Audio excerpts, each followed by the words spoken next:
మరొకసారి చేతులు చెప్పండి. హల్లెలూయా. ఇప్పుడు దాకా జయము జయం అన్నారు కదా, ఒకసారి హల్లెలూయా చెప్పండి. హల్లెలూయా. మన రక్షకుడును ప్రభువును యేసుక్రీస్తునకు సమస్త మహిమ కలుగును గాక. ఆమేన్. దైవజనులకు నా వందనాలు తెలియజేస్తున్నాను. సహోదరి సహోదరులారా, యవనస్తులారా, మీకు కూడా నా హృదయపూర్వకమైన వందనాలు తెలియజేస్తున్నాను. ఈ రోజు యొక్క ప్రత్యేకత ఏంటో మీ అందరికీ తెలుసు. ఇప్పుడు దాకా పాటలు పాడుకున్నాము దాని యొక్క ప్రత్యేకత గురించి. దైవజనులు కూడా మనకు ఆల్రెడీ చెప్పి ఉన్నారు. ఈ దినం యొక్క ప్రత్యేకత ఏంటో మనము ఎరిగి ఉన్నాం. కాబట్టి ఈ దినం యొక్క ప్రత్యేకత గురించి వర్తమానంలో మనం ధ్యానం చేసుకుందాం.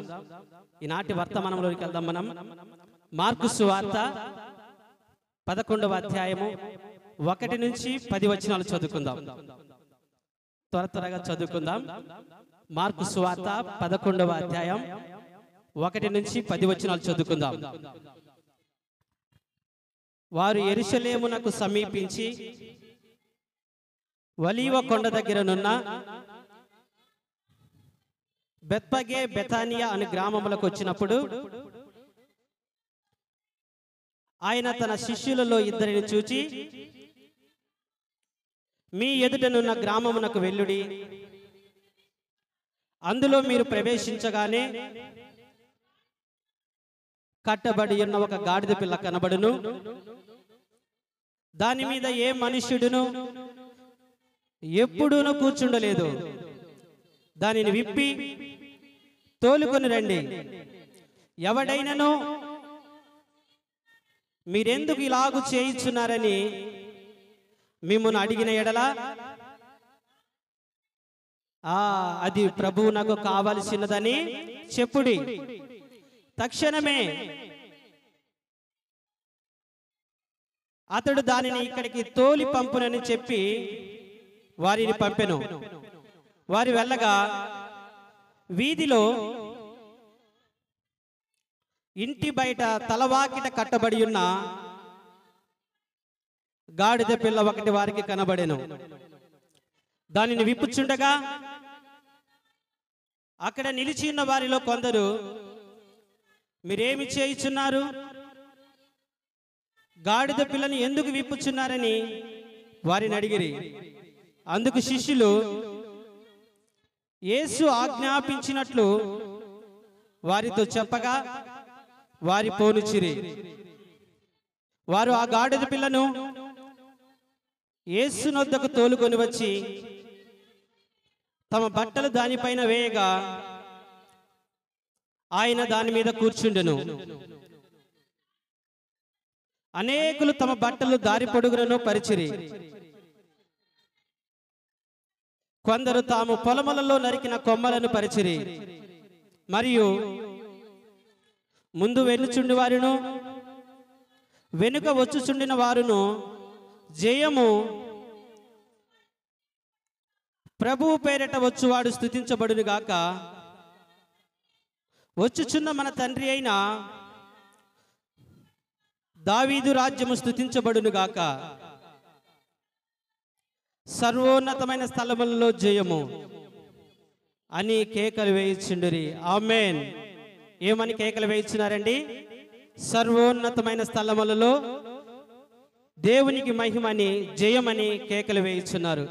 మనం చదువుకున్న ఈ 1 నుంచి 10 వచనాల సారాంశం ఏమిటంటే, యేసు ప్రభు వారు యెరూషలేమునకు సమీపముగా ఉన్న బేతనియా గ్రామముకు వచ్చినప్పుడు తన 12 మంది శిష్యులలో ఒక ఇద్దరిని పిలిచి, మీరు ఎదురుగా ఉన్న గ్రామములకు వెళ్ళుడి, బేతనియా గ్రామములకు ఎదురుగా ఉన్న గ్రామములకు వెళ్ళుడి.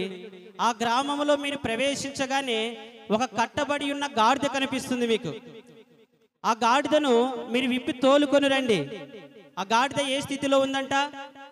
కట్టబడిన స్థితిలో ఉందంట. ఇంకొక మాట ఏం చెప్పాడు?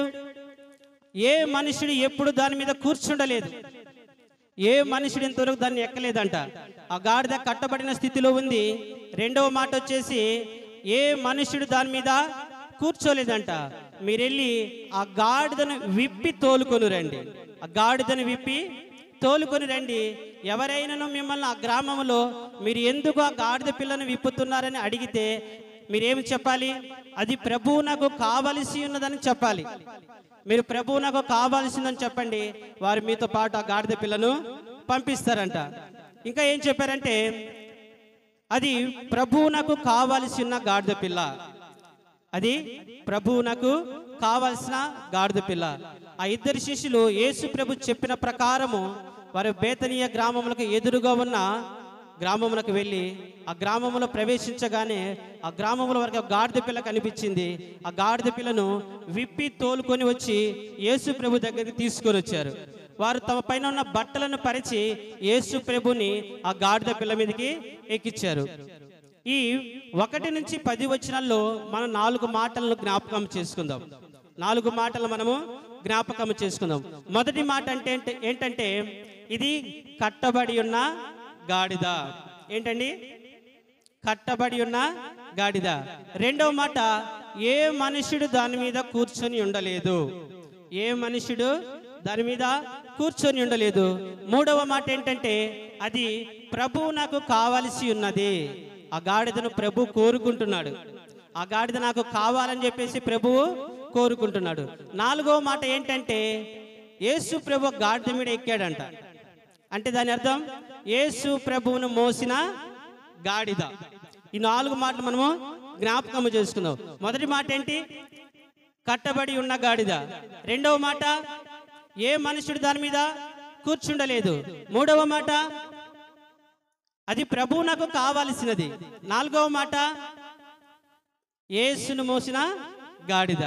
ఇదంతా ఈ వృత్తాంతం అంతా ఎప్పుడు జరిగిందంటే యేసు ప్రభు వారు ఇక 6 రోజులు సిలువకు అప్పగించబడబోతాడు. 6 రోజులుంటే ఆయన సిలువ వేస్తారనగా ఈ కార్యక్రమం అంతా జరిగింది. అంటే లోక పాపముల నిమిత్తమైన మరణించవలసిన సమయం వచ్చేసింది. అందుకని చెప్పేసి ఆయన 6 రోజులు ముందుగా, అంతే కదండి. ఈరోజు మట్ల ఆదివారం అయితే ఇక 6 రోజులుంటే గుడ్ ఫ్రైడే. ఆయన 6 రోజుల ముందుగా యెరూషలేమున గ్రామమునకు వచ్చాడు. చూడండి, యోహాను శుభవార్త 12వ అధ్యాయం 1వ వచనం చదువుకుందాం. యోహాను శుభవార్త 12వ అధ్యాయం 1వ వచనం. కాబట్టి యేసు తాను మృతులలో నుండి లేపిన లాజరు ఉన్న బేతనీయకు పస్కా పండుగకు 6 దినముల ముందుగా వచ్చెను. యేసు ప్రభు వారు పస్కా పండుగ నిమిత్తము 6 దినముల ముందుగానే వచ్చాడంట. ఏ గ్రామానికి వచ్చాడు?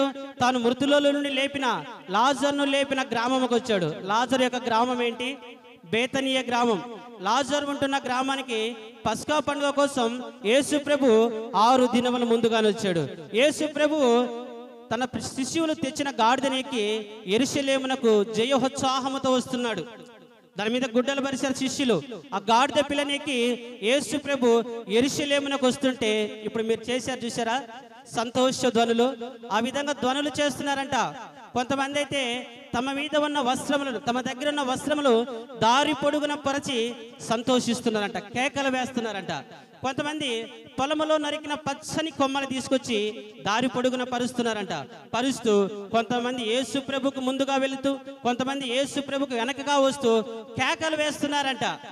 మీరు వేసారు చూడండి ఇప్పుడు కేకలు, అదే రీతిగా కేకలు వేశారంట. మీరు ఏమని కేకలు వేశారు? ఇప్పుడు ఏమని కేకలు వేశారమ్మా? హోసన్నా జయమని చెప్పేసి కేకలు వేశారంట.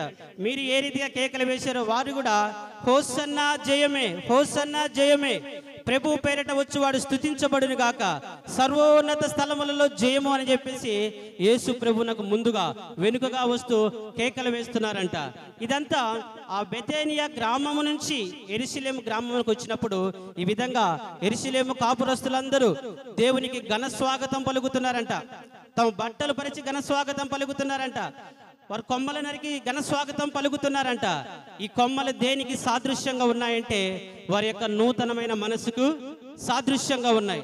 వారు దారి పొడుగున పరిచిన బట్టలు దేనికి సాదృశ్యంగా ఉన్నాయంటే వారి యొక్క నూతనమైన ప్రవర్తనకు సాదృశ్యంగా ఉన్నాయి. అంతే కదండి. వారు అక్కడికి వచ్చినప్పుడు సంతోషంతో కేకలు వేస్తున్నారు. అప్పుడు దాకా పట్టణం అంతా నిశ్శబ్దంగా ఉంది. ఎవరు కేకలు వేయటం లేదు, సంత వీధుల్లో ఎవరు లేరు, దారులలో ఎవరు లేరు. ఒకసారిగా యేసు ప్రభు గాడిద పిల్లనికి యెరూషలేముకు రాగానే ఆ పట్టణం అంతా సంతోషముతో నిండింది, కేకలతో నిండి ఉంది. అందరూ ప్రభు పేరిట వచ్చి వాడు స్తుతించబడును గాక అని చెప్పేసి కేకలు వేస్తున్నారు. తమ బట్టలను పరిచి స్వాగతం పలుకుతున్నారు, తమ దగ్గర ఉన్న కొమ్మలను పరిచి స్వాగతం పలుకుతున్నారు. అంటే తమ హృదయాలను పరిచి వాళ్ళు స్వాగతం పలుకుతున్నారు యేసు ప్రభునికి. హల్లెలూయా. తమ హృదయాలను బట్టలుగా పరిచి, తమ హృదయాలను పచ్చని కొమ్మలుగా పరిచి వాళ్ళు దేవునికి స్వాగతం పలుకుతున్నారండి. ఆనాడు యేసు ప్రభు పుట్టుకప్పుడు ఎవరు స్వాగతించలేదు ఆయన్ని. మరియమ్మ తల్లి నిండు చూలాలుగున్నప్పుడు ఎవరు ఇళ్లలో చేర్చుకోలేదు, స్వాగతించలేదు. ఈరోజు ప్రభువు మరణానికి సమీపముగా ఉన్నప్పుడు ఆయన అందరూ స్వాగతిస్తున్నారు, ఘన స్వాగతము పలుకుతున్నారు. చూడండి, ఆ పట్టణంలో ఎంత సంతోషము నిండి ఉంది. మట్టలతో ఇంకా వారు బట్టలు పరిచి స్వాగతం పలుకుతున్నారంట. ఇంకా దేవునికి దేనితో స్వాగతం పలుకుతున్నారో ఒక మాట చూద్దాం. యోహాను రాసిన శుభవార్త 12వ అధ్యాయం 13వ వచనం చదువుకుందాం. 12వ అధ్యాయం 13వ వచనం చదువుకుందాం. ఖర్జూరపు మట్టలు పట్టుకొని ఆయనను ఎదుర్కొనబోయి, జయము, ప్రభువు పేరట వచ్చుచున్న ఇశ్రాయేలు రాజు స్తుతించబడును గాక అని కేకలు వేసిరి. ఇంకా దేనితో దేవునికి ఘన స్వాగతం పలుకుతున్నారంటే ఖర్జూరపు మట్టలతో ఘన స్వాగతం పలుకుతున్నారు. ఇదిగో ఈ మన మందిరంలో కట్టినట్టు చూసారా, ఇవన్నీ ఖర్జూరపు మట్టలు. ఈ ఖర్జూరపు మట్టలతో దేవునికి ఘన స్వాగతం పలుకుతున్నారు. ఈ ఖర్జూరపు మట్టలు దేనికి సాదృశ్యంగా ఉన్నాయంటే జయమునకు సాదృశ్యంగా ఉన్నాయి, పండగ వాతావరణంకు సాదృశ్యంగా ఉన్నాయి. ఎప్పుడైతే యేసు ప్రభు యెరూషలేములోకి ప్రవేశించాడో ఆ పట్టణం అంతా పండగ వాతావరణం నెలకొనింది. జనులు సంతోషంతో కేకలు వేస్తున్నారండి. ఇంకా ఈ ఖర్జూరపు మట్టలు దేనికి సాదృశ్యంగా ఉన్నాయంటే సౌందర్యమునకు సాదృశ్యంగా ఉన్నాయి. అవునండి, మన దేవుడు ధవలవర్ణుడు, రత్నవర్ణుడు, అతి కాంక్షణీయుడు, 10,000లో గుర్తింపదగిన వాడు, అతి సుందరుడు, సౌందర్యవంతుడు అని చెప్పడానికి ఈ ఖర్జూరపు మట్టలు సాదృశ్యంగా ఉన్నాయండి. ఈ ఖర్జూరపు మట్టలు ఎలా ఉంటాయంటే తిన్నవిగా ఉంటాయి. తిన్నవిగా ఉంటాయంటే చక్కగా ఉంటాయి, వంకలు తిరిగి ఉండవు, సరళంగా ఉంటాయి ఈ ఖర్జూరపు మట్టలు. ఇవి దేనికి సాదృశ్యంగా ఉన్నాయంటే యేసయ్య మార్గములు తిన్నవిగా ఉంటాయని చెప్పడానికి ఈ ఖర్జూరపు మట్టలు సాదృశ్యంగా ఉన్నాయి. అవునండి, మన ప్రభు యొక్క మార్గములు సరళముగా ఉంటాయి, చక్కని మార్గములు. ఆ మార్గంలో నడిచిన వారు నిత్య జీవమును పొందుకుంటారు. హల్లెలూయా. ఈ ఖర్జూరపు మట్టలు దేనికి సాదృశ్యంగా ఉన్నాయంటే నీతికి సాదృశ్యంగా ఉన్నాయి. దేనికి సాదృశ్యంగా ఉన్నాయండి? నీతికి సాదృశ్యంగా ఉన్నాయి. మన ప్రభువు నీతిపరుడు, నిష్కల్మషం లేనివాడు, పరిశుద్ధుడు, పాపులలో చేరక ప్రత్యేకముగా ఉన్నవాడని తెలియజేయటకు ఈ ఖర్జూరపు మట్టలు సాదృశ్యంగా ఉన్నాయి. ఇంకా ఈ ఖర్జూరపు మట్టలు దేనికి సాదృశ్యంగా ఉన్నాయంటే విజయమునకు సాదృశ్యంగా ఉన్నాయి. దేనికి సాదృశ్యంగా ఉన్నాయండి? విజయమునకు సాదృశ్యంగా ఉన్నాయి. ఆయన త్వరలోనే మరణాన్ని ఓడించి అఖండ విజయం సాధిస్తాడని తెలియజేయడం కొరకు ఆ ఖర్జూరపు మట్టలు సాదృశ్యంగా ఉన్నాయి. ఇక ఒక వారం రోజుల్లోనే ఆయన మరణాన్ని ఓడించి తిరిగి లేస్తాడని తెలియజెప్పడం కొరకు వారు ఖర్జూరపు మట్టలతో ఘన స్వాగతం పలుకుతున్నారు. హల్లెలూయా. ఆయన ఏ విధంగా యెరూషలేముకు వస్తున్నాడో ఒక మాట చదువుకుందాం. జకరియా గ్రంథం 9వ అధ్యాయం 9వ వచనం చదువుకుందాం. జకరియా గ్రంథం 9వ అధ్యాయం 9వ వచనం చదువుకుందాం. సియోను నివాసులారా బహుగా సంతోషించుడి, యెరూషలేము నివాసులారా ఉల్లాసముగా ఉండుడి. నీ రాజు నీతిపరుడును, రక్షణ గలవాడును, దీనుడునై గాడిద పిల్లను ఎక్కి నీ యొద్దకు వచ్చుచున్నాడు. హల్లెలూయా. ఇక్కడ జకరియా గ్రంథంలో రాయబడి ఉంది, యెరూషలేము నివాసులారా సంతోషించుడి, సియోను నివాసులారా ఆనందించుడి, జయధ్వనులు చేయుడి, కేకలు వేసి చప్పట్లు కొట్టండి, ఆనందముతో ఊగిపోండి అని చెప్పేసి జకరియా గ్రంథకర్త చెప్తున్నాడు. ఎందుకంటండి వారు ఎందుకు చప్పట్లు కొట్టాలి, వారు ఎందుకు కేకలు వేయాలి, వారు ఆనంద ధ్వనులు ఎందుకు చేయాలి? నీ రాజు నీతిపరుడు, విముక్తిదాత, సాధుశీలుడు, న్యాయవంతుడు, నీతివంతుడు, గాడిద పిల్లని ఎక్కి దీనుడుగా నీ యొద్దకు వస్తున్నాడు. ఆయన నీ యొద్దకు వస్తున్నాడు కాబట్టి నువ్వు సంతోషముతో కేకలు వేసి చప్పట్లు కొట్టమని జకరియా గ్రంథకర్త చెప్తున్నాడు. ఆయన ఒక గాడిద పిల్లని ఎక్కి వస్తున్నాడండి. సమాజంలో విలువ లేనిది ఒక గాడిద పిల్ల, అసహ్యమైనది ఒక గాడిద పిల్ల, గౌరవ ఘనతలు లేనిది ఒక గాడిద పిల్ల, హీనమైన స్థితి కనేది ఒక గాడిద పిల్ల. అటువంటి గాడిదనికి రావడానికి యేసు ప్రభు ఇష్టపడుతున్నాడు. ఆనాడు సమాజంలో ఖ్యాతి కలిగి గొప్ప గొప్ప పేరు కలిగిన వాహనాలు ఉన్నాయి. జంతువులను వాహనాలుగా ఉపయోగించారు, ఒంటెలను వాహనాలుగా ఉపయోగించారు, గుర్రాలను వాహనాలుగా ఉపయోగించారు, ఏనుగులని వాహనాలుగా ఉపయోగించారు, పల్లకిలను కూడా వాహనాలుగా ఉపయోగించారు.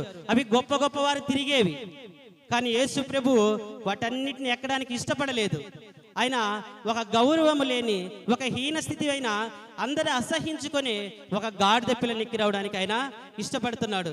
ఆయన ఒంటెని ఎక్కి రావడానికి ఇష్టపడలేదు. ఎందుకంటే అది ఎప్పుడు కోపంగా నడుస్తుంది. ఒంటె చూసారా, హడావుడిగా పరిగెడుతుంటది. మన దేవుడు కోపపడువాడు కాదు, ఆయన దీర్ఘశాంతము గలవాడు. ఆయన దీర్ఘశాంతము కలవాడు గనుక దీనుడై గాడిద పిల్లని ఎక్కి వస్తున్నాడండి. అంతే కదండి, ఆయన గుర్రం ఎక్కి రావడానికి ఇష్టపడలేదు. ఎందుకంటే గుర్రం ఎప్పుడు గర్వముతో పరిగెడుతుంది, అది ఎప్పుడు గర్వంగానే పరిగెడుతుంది. మన దేవుడు గర్వపడువాడు కాదు. మన దేవుడు గర్వపడువాడు కాదు, ఆయన దీనుడు కనుక గాడిద పిల్లని ఎక్కి వస్తున్నాడండి.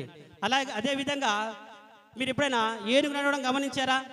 ఏనుగు ఎప్పుడు అహంకారంతో నడుస్తుంది, అది అహంకారంతో నడుస్తుంది. మన దేవుడు అహంకారపరుడు కాదు, ఆయన అహంకారుడు కాదు, ఆయన దీనుడు. ఆయన దీనుడు కనుకే దీనకు సాదృశ్యమైన గాడిద పిల్లని ఎక్కి వస్తున్నాడు. ఆనాడు గొప్ప గొప్ప వాళ్ళందరూ పల్లకిలో ప్రయాణించేవాళ్ళు. వారి దగ్గర ఉన్న పనులు వాళ్ళు వారిని పల్లకిలో మోసేవాళ్ళు. వారి దగ్గర ఉన్న నౌకర్లు వాళ్ళని పల్లకిలో మోసేవారు. ఈ పల్లకి అనేది గొప్ప గొప్ప వారికి సాదృశ్యంగా ఉంది. మన దేవుడు గొప్పవాడు అనిపించుకోవడానికి ఆయన లోకంలోనికి రాలేదండి. ఆయన గొప్ప గొప్ప వాడిగా పిలువబట్టకు రాలేదు, కానీ దీనుడని పిలువబట్టకు ఆయన ఈ లోకమునకు వచ్చాడు. ఆయన దీనుడు గనుక దీనత్వం మనకు సాదృశ్యమైన గాడిద పిల్లని ఎక్కి వస్తున్నాడు. ఆయన దీనత్వము, దీన మనసు కలవాడని తెలియజేయట కొరకు ఆయన గాడిద పిల్ల ఎక్కి వస్తున్నాడండి. ఆయన గాడిద పిల్ల ఎక్కి రావడానికి మరొక కారణం ఏంటంటే బలవంతులను సింహాసనములను త్రోసివేసి దీనులను ఎక్కించుట కొరకు ఆయన గాడిద పిల్ల మీద ఎక్కి వస్తున్నాడు. అంతేకాదండి, ఆయన గాడిద పిల్లనికి ఎందుకు వస్తున్నాడంటే అహంకారులను ఎదిరించి దీనులకు కృప అనుగ్రహించుట కొరకు ఆయన గాడిద పిల్లనికి వస్తున్నాడు. అంతేకాదు, నేను దీన మనసు గలవాడను, నేను తగ్గింపు మనసు గలవాడను అని తెలియజేయట కొరకు యేసు ప్రభు దీనత్వమునకు సాత్వికమునకు సాదృశ్యముగా ఉన్న గాడిద పిల్లనికి వస్తున్నాడు. ఆనాడు గాడిద పిల్లనికి వస్తున్నారంటే వారు సమాధానముతో వస్తున్నారని దాని అర్థం. ఎవరితోనైనా సమాధాన పడాలంటే, ఎవరితోనైనా సంధి చేసుకోవాలంటే గాడిద పిల్ల మీద ఎక్కి వస్తారండి. వారు గాడిద పిల్ల మీద ఎక్కి వస్తున్నారంటే వారు ఎదురుగున్న వారు ఏం అర్థం చేసుకుంటారు? వారు మనతో సమాధాన పడుటకు వస్తున్నారు, వారు సమాధానముతో మన యొద్దకు వస్తున్నారని చెప్పేసి ఒక సాదృశ్యంగా దేవుడు సమాధానమునకు కర్త, శాంతి సమాధానం అధిపతిని తెలియజేయట కొరకు ఆయన గాడిద పిల్లనికి వస్తున్నాడండి. ఆయన మొదటిసారిగా గాడిద పిల్లనికి ఈ లోకానికి వచ్చాడు, కానీ రెండవసారిగా ఆయన దీనుడుగా రావటం లేదు. ఆయన రాజులకు రాజుగా రాబోతున్నాడు, రాజుగా రాబోతున్నాడు, గర్జించు కొదమ సింహం వలె ఆయన రాబోతున్నాడు. ఈ విషయాన్ని మనం అందరము జ్ఞాపకం చేసుకోవాలండి. ఆయన దీనుడిగా వచ్చి ఈ లోకంలో నుంచి మళ్ళీ వెళ్ళిపోయాడు.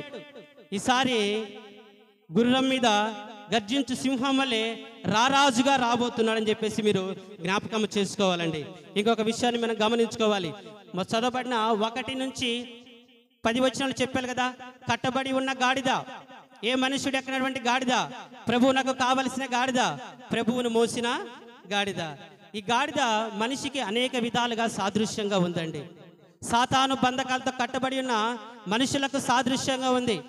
రోగం అనే బంధకాలతో కట్టబడి ఉన్నాం, వ్యాధులనే బంధకాలతో కట్టబడి ఉన్నాం, దయ్యపనే బంధకాలతో కట్టబడి ఉన్నాం, దురాడ్వాట్లు, వ్యసనములు, వ్యామోహములు, వ్యాధులు అనే బంధకాలతో కట్టబడి ఉన్నాం.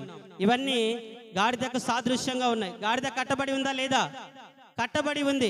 ఆ కట్టబడిన గాడిద మనుషునికి సాదృశ్యంగా ఉంది. ఏమని చెప్పాడు?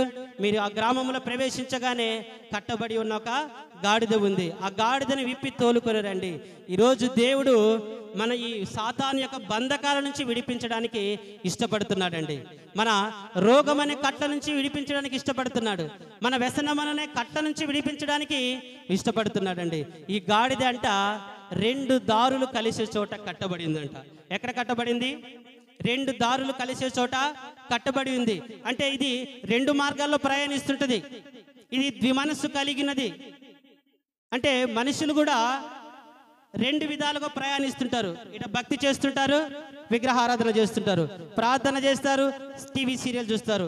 ఆ లోకంలో నుంచి ఆ విగ్రహారాధన చేస్తారు, లోకాచారాలు పాటిస్తారు, ప్రతి వారం మందిరంకి వస్తారు. ఇట్లా నులివెచ్చని జీవితమును జీవిస్తుంటారు. నులివెచ్చని జీవితమును జీవిస్తుంటారు. యేసు ప్రభు ఏమి చెప్పారు?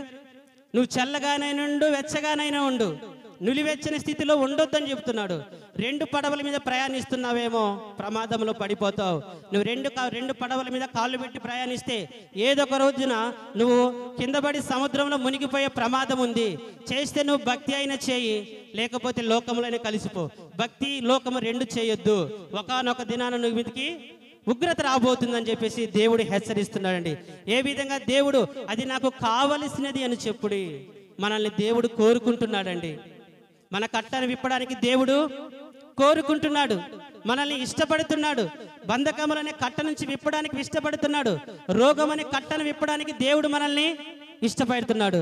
కాబట్టి మనము చల్లగానైనా ఉండాలి, వెచ్చగానైనా ఉండాలి, నులివెచ్చని స్థితిలో ఉండొద్దని చెప్పేసి దేవుడు కోరుకుంటున్నాడండి. ఇంకా లాస్ట్ మాట ఏమి చెప్పాడు? ఏ మనుషుడు దాని మీద ఎక్కలేదు. ఏ మనుషుడు దాని మీద ఎక్కలేదంటే అది ఎవరికి అలివి కాని గాడిద. అది ఎవరికి అలివి కాని గాడిద. ఏ మనుషుడు ఎక్కలేదంటే అది సాధు చేయబడలేదు. దానికి మొండి స్వభావం ఉంది, దానికి తిరగబడే స్వభావం ఉంది. మీరు గాడిద ఎప్పుడైనా గమనిస్తే ముందుకు వచ్చి పొడుస్తుంది, వెనక్కి వస్తే తంతుంది. గాడిద స్వభావం అదే. అంటే తిరస్కరించే స్వభావం, తిరుగుబాటు చేసే స్వభావం ఉంది. మనుషుడు కూడా ఈనాడు దేవుని మీద తిరుగుబాటు చేసే స్వభావం కలిగి ఉన్నాడు. దేవునికి లోబడని మొండితనము చూపిస్తున్నాడు ప్రియులారా. అంతేకాదంట ఈ గాడిదంట తోలు అని కేకలు వినదంట. యజమానిని మాట పట్టించుకోదు, యజమానునికి లోబడదు, తన ఇష్టం వచ్చిన దారిలో ప్రయాణిస్తుంటుంది, తన ఇష్టం వచ్చిన రీతిగా ప్రయాణిస్తుందంట. ఇది తోలువాని కేకలు వినదు. ఇది గ్రామాల్లో నివసించడానికి ఇష్టపడదు. అంటే పండగ వాతావరణం దీనికి ఇష్టపడదు. జనులున్న చోట ఉండదు, నిర్జనమైన స్థలంలో ఉంటుంటుంది. అంటే ఉప్పు పర్ర సౌడు నెలలు చూసారా? ఆ సౌడు నెలలో ఉండడానికి ఇది ఎక్కువగా ఇష్టపడుతుందంట ప్రియులారా. కాబట్టి గాడిద మనకి మనుషులకు సాదృశ్యంగా ఉంది. ఈ విధంగా కట్టబడిన గాడిదను దేవుడు ఇడిపించడానికి ఎంతో ఇష్టపడుతున్నాడు. అదేవిధంగా ఇంకో మాట మనం ఏమి గమనించాలంటే ఈ గాడిద పర్వతముల మీద తింటుందంట. పర్వతముల మీద తినడానికే ఇష్టపడుతుందంట. పర్వతముల మీద ఏముంటుందండి? రాళ్ళు, రప్పలు, ముళ్ళ చెట్లే ఉంటాయి. పచ్చదనం ఉంటుందా? పచ్చదనం ఉండదు. మానవుడు కూడా ఈనాడు పచ్చిక బయలు లాంటి దేవుడి సన్నిధిని వదిలిపెట్టి పర్వతము లాంటి లోకములో పడి తిరుగుతున్నాడు. లోకములో ఏమైనా పచ్చగా దొరుకుతుందని చెప్పి ఆశపడి లోకములో ప్రయాణిస్తున్నాడు, లోకంలో తిరుగుతున్నాడు. కానీ పచ్చిక బయలు లాంటి దేవుని సన్నిధికి రాలేకపోతున్నాడు. ఆ విషయాన్ని మనకు జ్ఞాపకం చేస్తూ గమనించుకోవాలి. దేవుని సన్నిధిలోని సమృద్ధి కలదు, లోకంలో మరి ఎక్కడ లేదు. కాబట్టి ఆ విలువ లేని గాడిద మౌనముగా దేవునికి లోబడి తన పైన లోకరక్షకుని ఎక్కించుకుందండి. లోకరక్షకుని ఎక్కించుకోవడం వల్ల దానికి విమోచన కలిగింది, దాని యొక్క కట్లు విప్పబడ్డాయి, దానికి గౌరవ ఘనతలు వచ్చాయి. అదేవిధంగా మనము కూడా దేవునికి లోబడి, దేవునికి విధేయత చూపుతూ దేవుని వాక్యాన్ని చేతపట్టుకొని దేవుని వాక్యాన్ని మోయగలిగితే మన కట్లు విప్పబడతాయి. పాపం అనే కట్లు విప్పబడతాయి, రోగం అనే కట్లు విప్పబడతాయి, బంధకాల నుంచి విడిపించబడతాం. దేవుడు మనకు తోడుగా ఉండి ఘనత గౌరవం దయచేస్తాడు. కాబట్టి లోకం నుంచి మనం ప్రత్యేకించబడాలని కోరుకుంటూ ఈ మాటలు ముగిస్తున్నాను.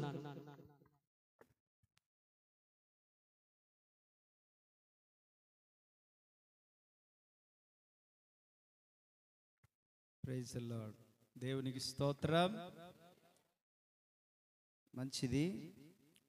యేసు ప్రభువును మోసిన గాడిద. యేసు ప్రభువు ఆ గాడిద మీద కూర్చున్నందువలన ఆ గాడిదకు ఘనత, విలువ, పేరు, కీర్తి, ప్రఖ్యాతులు వచ్చాయి. లేకపోతే ఏం లేదు. వాస్తవానికి గాడిదలు ఎక్కువగా ఉపయోగించేది పాత గుడ్డలు మోయడానికి. ఇప్పుడు ఎక్కువగా గాడిదలు కనపడట్లేదు, కానీ ఇదివరకు బరువులు మోయడానికి బాగా వాడేవారు. ఈ గాడిదకు యెరూషలేములో ఎక్కువ పేరు వచ్చేసింది. అమ్మో, యేసు ప్రభువును మోసిన గాడిద అని. ఏంటండి? యేసు ప్రభువును మోసిన గాడిద ఇది.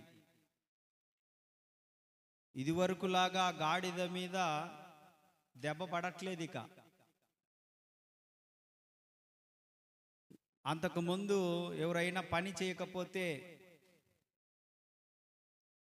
గాడిదలాగున్నావు, పని చేయలేవా అని తిట్టాడు.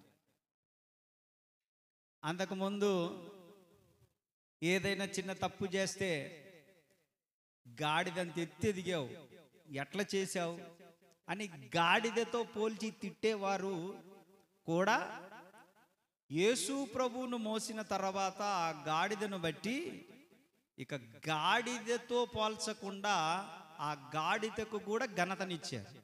స్తోత్రం. గాడిదకు ఒకటి ఉంది స్వభావం. ముందుకెళ్తేనేమో కరుస్తుంది, వెనకెళ్ళి నిలబడితేనేమో తంతది. దీని స్వభావాలన్నీ కూడా మార్చేశాడు యేసు ప్రభు. ఆమేన్.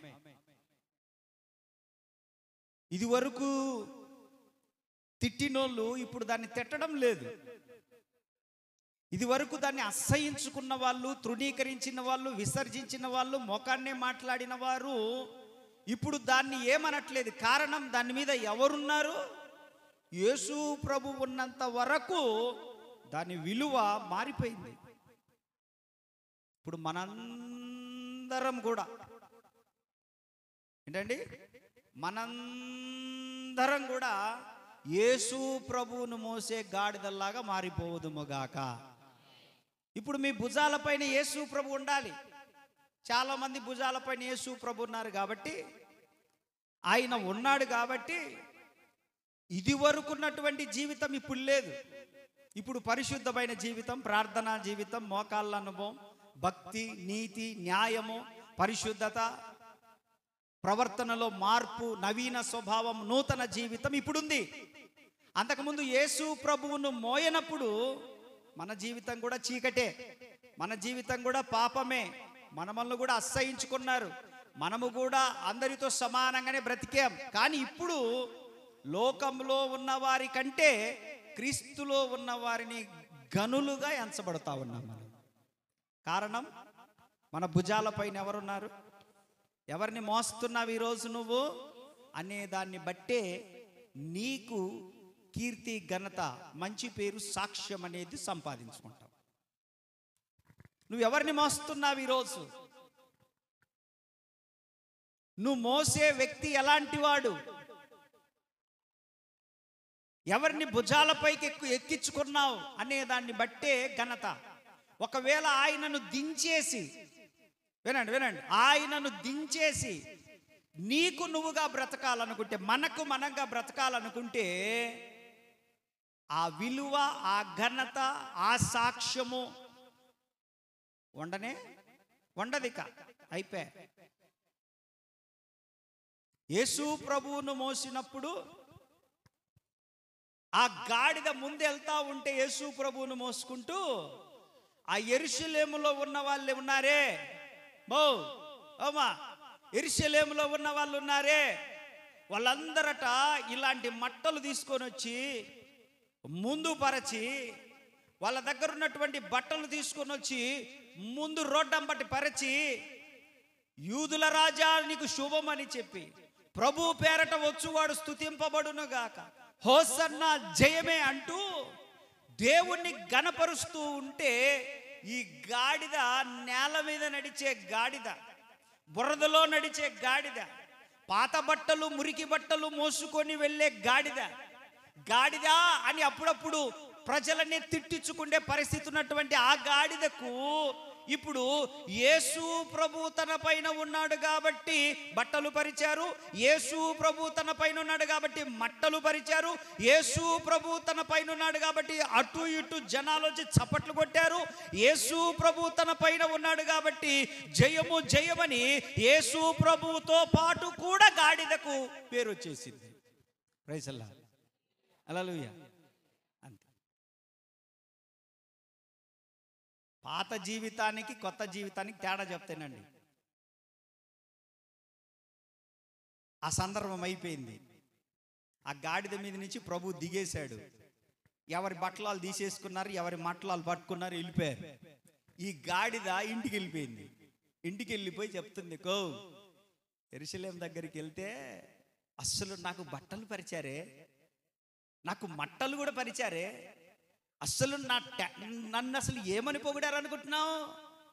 అందరూ అటు ఇటు నిలబడి చప్పట్లు కొట్టారు, కేకలేశారు. ఇది వరకు ఏ ఇంటికాడికైనా లేకపోతే దారం బట్టి వెళ్తే కుక్కలు ఎంబడి పడతాయి నా ఎంబటి, లేకపోతే వాళ్ళు నన్ను తిట్టేవాళ్ళు, ఏయ్ గాడిద, పనికి మళ్ళా గాడిద, మురికి బట్టలు వేసుకొని వచ్చే గాడిద పో అని చెప్పి తిట్టేవాళ్ళు కూడా నన్ను గణపరిచారే. రా, ఇప్పుడు వెళ్ళినా కూడా నాకు అదే స్థితి, నాకు అదే స్థానం, నాకు అదే గౌరవ ఘనతలు అని చెప్తే, ఇది ఏంటేంటి నువ్వు చెప్పేది నిజమేనా? లేదక్క, నన్ను యెరూషలేముకి తీసుకెళ్ళారు, యెరూషలేముకి తీసుకెళ్తే నన్ను ఇంత గణపరిచారే అని అంటే, నేను నమ్మను, ఊరుకమ్మావు, అట్లా కాదులే రా అని చెప్పేసి ఆ గాడిద మరొక గాడిదను, కొన్ని గాడిదలను తీసుకొని యెరూషలేము వీధులలోకి వచ్చారట. వస్తే ఏ ఒక్కరు కూడా ఈ గాడిదను పట్టించుకున్నారా? గాడిదకి నమస్కారం చేశారా? తాటి మట్టలు వేసారా? పోలు జల్లారా? బట్టలు ఏమన్నా పరిచారా? లేదు. ఏందే నువ్వు అంత అబద్ధం చెప్పి నన్ను ఇడికి తీసుకొచ్చినావు, నువ్వు అసలు నిన్ను ఎవరు పట్టించుకోవట్లేదు, అసలు నిన్ను చూసి కనీసం వందనాలు కూడా చెప్పట్లేదు, అసలు నువ్వు అరే యేసు ప్రభువు మోసినటువంటి గాడిదవు కదా అని కూడా అనట్లేదు. ఏందో అక్క, ఏందో తేడా పడ్డట్టుంది. ఇది వరకు నేను కనపడంగానే పలకరించేవాళ్ళు, ఇదివరకు నేను కనపడంగానే వందనాలు చెప్పేవాళ్ళు, ఇదివరకు కనపడంగానే నాకు గౌరవం ఇచ్చేవాళ్ళు, మంచినీళ్ళు ఇచ్చేవాళ్ళు, ఆహ్వానించేవాళ్ళు, అంతా మారిపోయిందేనంటే అప్పుడు ఆ మిగతా అన్నాయంట, నీ పైన యేసు ప్రభు ఉన్నాడు కాబట్టి ఘనత నీకు వచ్చింది. నీకు విలువ ఎట్లొచ్చింది? ఘనత ఎలా వచ్చింది? ఈ పరపత ఎలా వచ్చింది? ఈ గౌరవం ఎలా వచ్చింది? ఈ స్థాయి ఎలా వచ్చింది? ఈ విలువ ఎలా వచ్చింది అనుకుంటున్నావు? నీకు నీ వల్ల కాదే పిచ్చిపోకందానా, యేసు ప్రభును మోసావు నువ్వు, ఆయన నీ పైన ఉన్నాడు గనుక. స్తోత్ర. అవునక్క, నేను అట్ట అనకలేదు, యేసు ప్రభుని పక్కన పెట్టి నేను కూడా ఊరేగుదాం అనుకున్నా కానీ అంత లేదు నాకు అని చెప్పిందంట. కాబట్టి ఎవరిని మోయాలా? ఓ గాడిదల్లారా, నేను ఒక గాడిదను, మీరు గాడిదలు, మనుషులా గాడిదలా? నేను ఒక యేసు ప్రభువును మోస్తున్న గాడిదను. 10th క్లాసులో భుజాలపైకి ఎక్కించుకున్నా, బరువైనా దించడం లేదు. దేవునికి స్తోత్ర. కష్టం వచ్చినా దించడం లేదు యేసు ప్రభుని. అయ్యా నువ్వు పైనే ఉండు నాయన. స్తోత్ర. ఉపద్రవాలు వచ్చినా నేను మోస్తా ఉన్నాను, మరణకరమైన రోగాలు వచ్చినా మోస్తా ఉన్నాను, నిందలు వచ్చినా మోస్తా ఉన్నాను, కష్టం వచ్చినా మోస్తా ఉన్నాను, శ్రమ వచ్చినా మోస్తా ఉన్నాను, శోధన వచ్చినా మోస్తా ఉన్నాను. ఏ రకమైనటువంటి పరిస్థితులు వచ్చినా యేసు ప్రభువును మోసే గాడిదగానే ఉండిపోయాను నేను. అందుకే నాకు ఈ విలువ, అందుకే నేను మాట్లాడితే మీరు వింటున్నారు, అందుకే నేను ప్రార్థన చేస్తే స్వస్థతలు జరుగుతున్నాయి, అందుకే ఈ ఘనత, అందుకే ఈ సంఘము, అందుకే ఇదంతా కూడా ఈ గాడిద మీద యేసు ప్రభు ఉండబట్టి గాడిదకు ఘనత. లేకపోతే నాకేముందండి?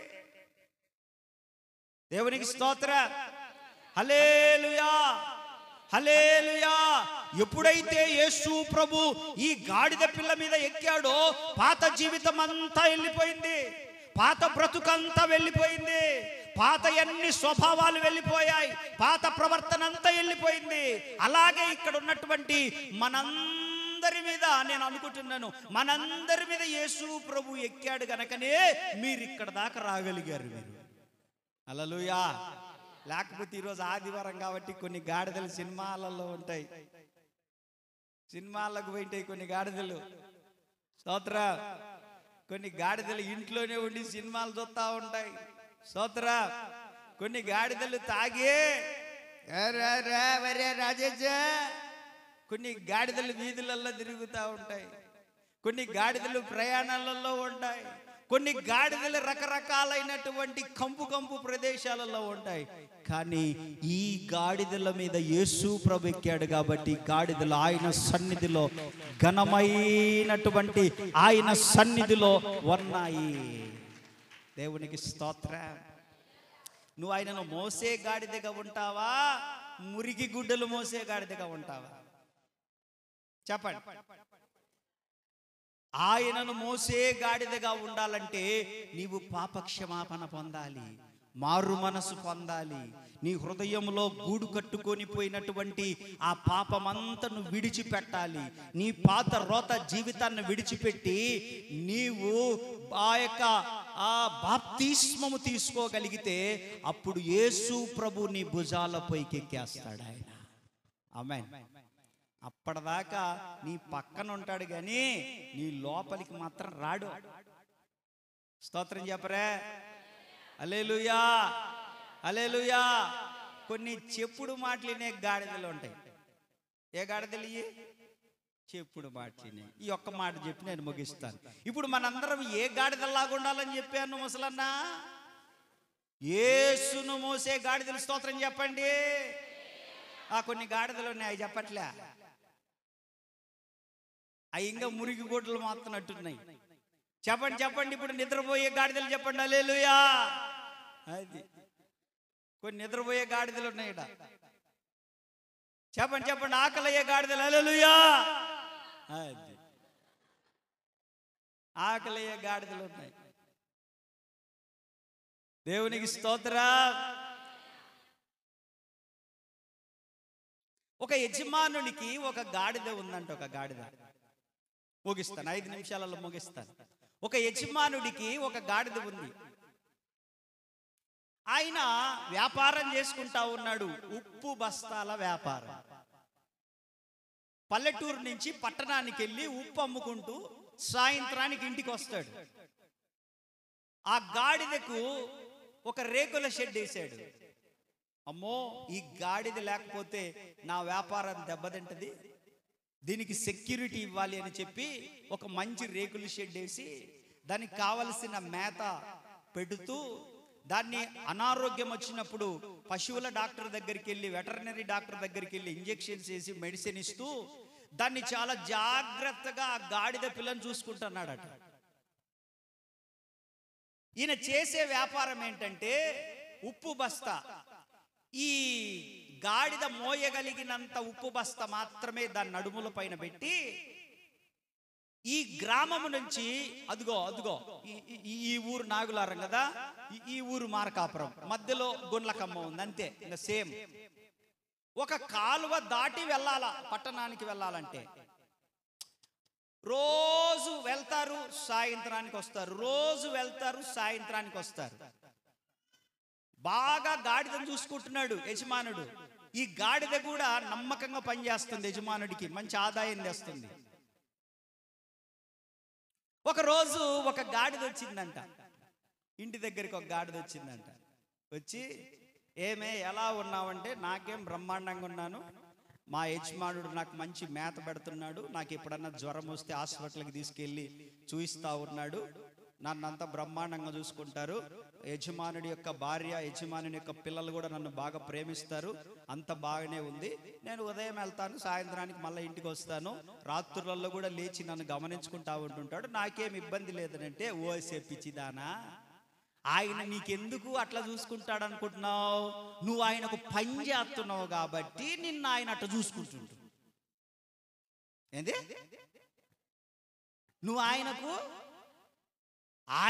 ఆయన కుటుంబానికి నువ్వు పరిచర్య చేస్తున్నావు కాబట్టి నీకు ఆయన హాస్పిటల్లో చూపిస్తుండు, నీకు ఆయన మంచి భోజనం పెడుతుండు, నీకు రేకుల షెడ్ వేసిండు, నీ అంత ఇంత బాగా చూసుకోవడానికి నువ్వు పని చేస్తున్నావు కాబట్టి నేను అట్లా చూసుకుంటుండని పొలబెట్టింది.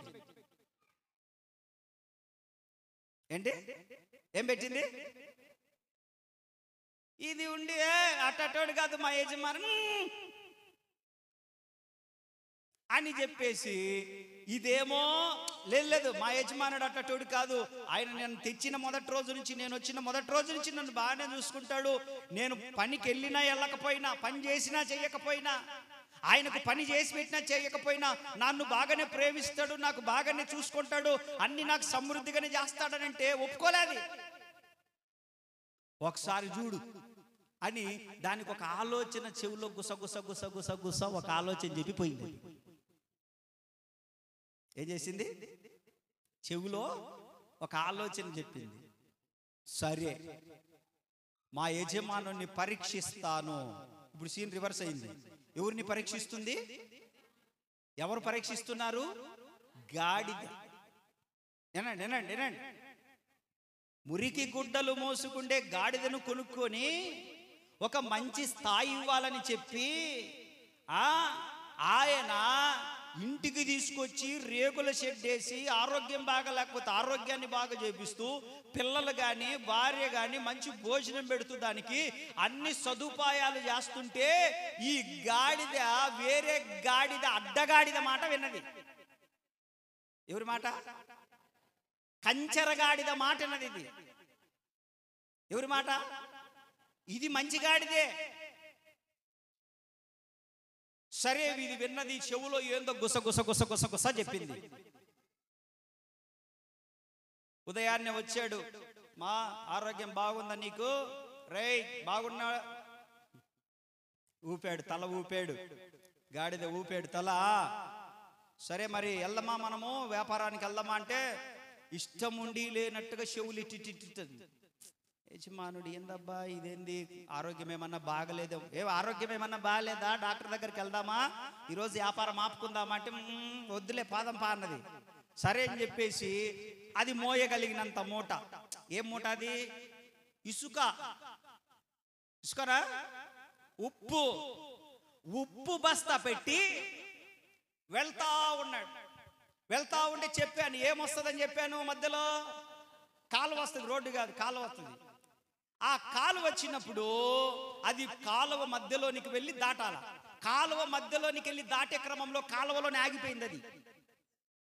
యజమానుడు లాగుతా ఉన్నాడు, రా అంటే అంటా ఉంది. అది రా అంటుంటే అంటా ఉంది. ఇంకా బలవంతాలంగా లాగేసరికి అదేం చేసిందంటే, కావాల్సి కింద పడ్డట్టు యాక్టింగ్ చేసి ఆ నీళ్ళలో పడిపోయింది. తల మాత్రం మోర మాత్రం పైకెత్తింది. తల మోర మాత్రం పైకెత్తి ఇది నీళ్ళలో పడిపోయింది. ఇప్పుడు ఉప్పు బస్తా అంతా ఏమైతుంది?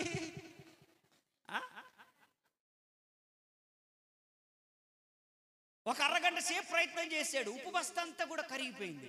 సరేలే అని చెప్పేసి దాన్ని కొట్టలేదు, పాపం కొట్టలేదు, నమ్మకమైంది ఇది అని చెప్పేసి కొట్టకుండా, సరేలే పాపం కాలు ఇదైనట్టుందని మరలా దాంట్లో నుంచి దాన్ని జాగ్రత్తగా తీసుకొని వచ్చి, ఆ బరువు అంతా తీసిపోయినాక తీసుకొని హాస్పిటల్కి వెళ్ళయ్యా, మాది కూలబడ్డది నాయన, ఆ కాలువలో పడ్డది, మోకాళ్ళు ఏదో దెబ్బతిన్నట్టున్నాయి చూడయ్యా అని చెప్పేసి చూసి కట్లు కట్టించి 2 రోజులు రెస్ట్ ఇచ్చాడు దానికి.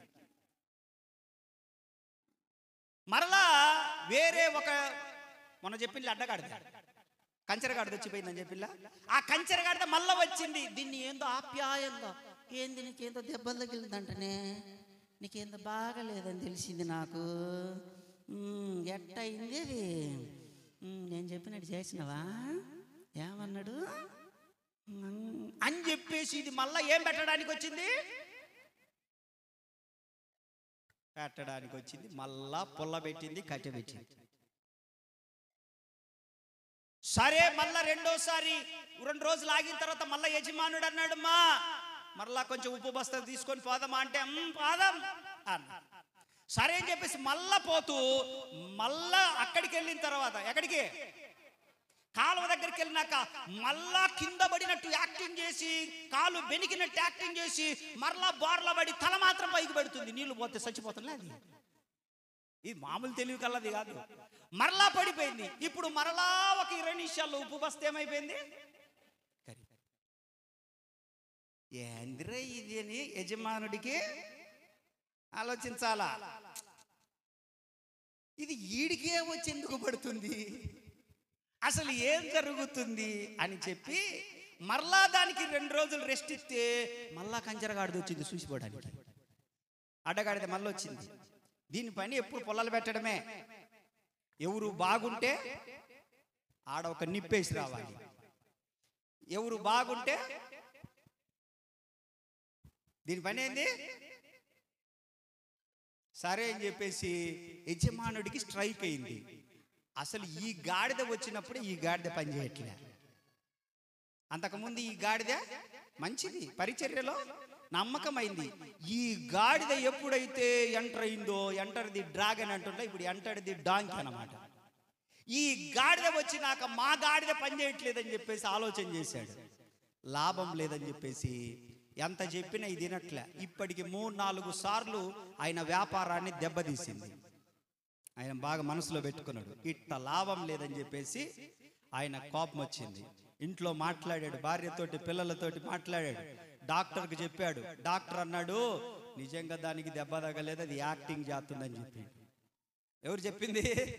డాక్టర్ అన్నాడు, పెద్ద మనిషి నువ్వేం పెద్ద మనిషి అయ్యా నువ్వు, అది యాక్టింగ్ చేస్తుంది, అది చెప్పుడు మాటలన్నది, అయిపోయింది దాని పని. ఇప్పుడు నువ్వు ఎంత చెప్పినా వినదు. దానికి బ్యాడ్ ఇంజెక్షన్ చేశారు, రెడ్ చిప్ పెట్టారు, అయిపోయింది. ఇప్పుడు నీ మాట వినదు. అది చిట్టి రోబో కాదు, ఇది వేరే రోబో ఇది. కాబట్టి నీ మాట వినదు. నువ్వెంత ముద్దుగా చూసుకున్నా, నువ్వెంత చేసినా అది అంతే అని చెప్పంగానే దీని సంగతి ఇట్లనా, నేను ఇంత కష్టపడుతున్నాను, ఇంత ప్రార్థన చేస్తున్నాను, ఇంత పెట్టుబడి పెడతా ఉన్నాను, ఇంత ప్రేమిస్తా ఉన్నాను, నిస్వార్థంగా చూసుకుంటా ఉన్నాను, నాకు కలిగిందే దానికి పెడతా ఉన్నాను అని చెప్పేసి ఆలోచన చేసి సరే అని చెప్పేసి ఈసారి ఆయన ఉప్పు బస్తాకు బదులుగా ఇసుక బస్తా పెట్టిండంట. ఓమా ఏం పెట్టిండు? అది ఇప్పుడు దీనికి తెలుసా ఇది ఉప్పా ఇసుక అని? ఉప్పా ఇసుక అని తెలుసా దీనికి? ఇది మొదలే ఎర్రి గొర్రె, ఇది ఎర్రిదనే తెచ్చిపెట్టుకున్నాడు. యజమానుడు ఎట్లా చూసుకుంటున్నాడో దీనికి తెలుసు కదా, జాగ్రత్తగా పడి ఉండొచ్చు కదా, అన్ని సకాలంలో సద్వినియోగం జరుగుతుంది కదా. సరే అని చెప్పేసి ఈయన ఏం చేశాడంటే దాని మీద చెప్పాలా ఇసుక బస్తా పెట్టింది. దీనికి తెలియదు ఇది ఉప్పు తెలియదు, ఇసుక తెలియదు. మరి ఎందుకు నీకు అంత తెచ్చులు? అర్థమైందా? నీకు ఉప్పు ఏదో తెలియదు, ఇసుకేదో తెలియదు, నీకెందుకు బడాయి? సరే అని చెప్పేసి ఇప్పుడు బయలుదేరారు. ఇప్పుడు గ్రామము దాటాలంటే ఏం దాటాలి? చెప్పాలి కాలువ దాటాలి. రానే వచ్చింది. యజమానుడు బలంగా ఫిక్స్ అయింది, అటో ఇటో తేల్చేస్తా. ఏంది పొద్దుగుకులు? సరే అని చెప్పేసి పోయింది. ఇది యథావిధిగా మళ్ళీ ఇప్పుడు ఏం చేయాలనుకున్నది? యజమానుడికి నష్టం చేయాలని తీర్మానంతోనే కదా అది మొత్తము. ఎన్నిసార్లు? 4-5 సార్లు బస్తాలు మొత్తం పాడు చేసింది. అది కావాల్సే కదా. యజమానుడు ఏం చేశాడు? ఇప్పుడు ఉప్పు బస్తాకు బదులుగా ఇసుక బస్తా పెట్టాడు. కాలువ దగ్గరికి వచ్చేసింది. దాటు అన్నాడు. దాటు అని అంటే ఇది యథావిధిగా ఈయనకు తెలిసిపోయిన సంగతి దానికి తెలియదు. యజమానుడికి పూర్తిగా విషయాలు తెలిసిపోయిన సంగతి ఆయనకి ఏం తెలుసులే అనుకుంటారు. చుట్టూ తిరిగి నాకాడికి వస్తాయి అన్నీ. చుట్టూ తిరిగి మీరు సముద్రంలో మాట్లాడుకున్నా, రేకులెక్కి నైట్ మాట్లాడుకున్నా, చర్చి పైకి రేకులెక్కి మీరు మాట్లాడుకున్నా, మీరు ఎక్కడెక్కడో మాట్లాడుకున్నా, చివరికి 4-5 రోజుల తర్వాత ఏందన్నా ఇటు సంగతి అంటే నీకు తెలిసిందా అని అంటారు. ఇదేంద్ర చుట్టూ తిరిగి టైం బాంబు నాకే పెట్టిండ్రు. సరే అని చెప్పేసి కాలువ కాడికి వచ్చింది, కాలువలో దిగింది. ఇప్పుడు ఏమైపోయిందనంటే ఇప్పుడు యాక్టింగ్ చేయాలి కదా మరలాది. ఏం యాక్టింగ్? పడిపోయినట్టు యాక్టింగ్ చేయాలి కదా. అది పడిపోయినట్టు యాక్టింగ్ చేసే క్రమంలో 2 కాళ్ళు మడతబడి పడిపోయింది, మోర పైకి పెట్టింది. ఇప్పుడు ఎంతసేపు ఉన్న ఇసుక కరిగిపోద్దా? ఇప్పుడు ఏముంది దానిపైన? ఆయనేమో లాగుతూనే ఉన్నాడు దాన్ని, ఇదేమో ఇప్పుడు రాలేకపోతుంది. నిజంగా బరువెక్కింది దానికి, నిజంగా నడుములు పోయినాయి. ఎందుకు? కరగట్లేదు కదా. అది కరగడానికి ఉప్పు కాదు కదా. ఇసుక కదా, ఉప్పు కాదు కదా, ఇసుక కదా. అరగంట అయింది, గంట అయింది, ఇంకా ఆయనకు కోపం వచ్చింది. ఇంక అర్థమైపోయింది కదా దాని సంగతి. ఇంకా పెట్టేసిండి కదా, బరువు కావాల్సే మోత బరువు పెట్టిండి కదా. ఇది పైకి ఎంతసేపు అని ఇట్ట పెట్టుకొని ఉంటుంది, మోర ఎంతసేపు పైకి లేపుతుంది. అలిసిపోయి ఆయన ఏం చేయట్లా, బయటికి రా అంటున్నాడు. అంతే, ఏమనట్లా. ఆయన కొట్టట్లేదు, తిట్టట్లేదు. అది మోర పైకి అని అని అని అని అని బరువు ఎక్కుపోయి తలకాయ కూడా నీళ్ళల్లో పెట్టి దానికై అదే చచ్చింది. ఎవరు చంపలే, ఎవరైనా చంపిర్రా? యాక్టింగ్ చేయాలనుకున్నారు, చెప్పాలి. యాక్టింగ్ చేయాలనుకుంటే నిజంగానే ప్రాణాలు. వేశ్యదారులైన మనుషులారా, జాగ్రత్త, చాలా జాగ్రత్తగా ఉండాలి ఆత్మీయ జీవితంలో కూడా. మనుషుడా, నువ్వు ఏది విత్తుదువో అదే పాస్తావు. Tit for tat. ఈ గాడిదలాగుంటారా? అదిగో యేసు ప్రభువును మోసిందే నమ్మకంగా ఆ గాడిదలాగుంటారా? యజమానుడికి నమ్మకంగా ఉన్న గాడిదలాగుంటారా? యజమానుని దగ్గర మోసం చేసిన గాడిదలాగుంటారా? మోసం చేసేది ఏమైపోయింది? చచ్చింది ఒక రోజున. ఇది నమ్మకంగా ఉన్నది. ఈ రోజుటికి భూమి ఉన్నంత వరకు ఆ గాడిద కీర్తించబడతానే ఉంటది. ఈ రోజుటికి ఎప్పటికీ ఆ గాడిద ప్రతి సంఘంలో కూడా ఆ గాడిద గురించి చెప్పరా? యేసును మోసిన గాడిద అని. నేనేం చెప్తున్నానంటే, ఆయన సింహము, మనం గాడిద పిల్లలం. ఆయన మన మీద ఎక్కడమే గొప్ప విషయం. అసలు గాడిద పిల్లని చూడంగానే సింహం చంపేయాలనుకుంటుంది, చీల్చేయాలనుకుంటుంది. కానీ ఆయన మనల్ని ప్రేమించి ఆయన మన పైన ఎక్కాడు. మనందరం ఆయన మోసే గాడిదలాగా మారిపోయి నమ్మకమైన వారిలాగా బ్రతుకుదుముగాక. ఈ మాటలు దేవుడు దీవించునుగాక. తలలు వంచి కళ్ళు మూసుకుని ప్రార్థన చేసుకుందాం. ప్రేమ కలిగిన తండ్రి, నీ ఉన్నతమైన శ్రేష్టమైన నామమునకు మహిమ కలుగునుగాక.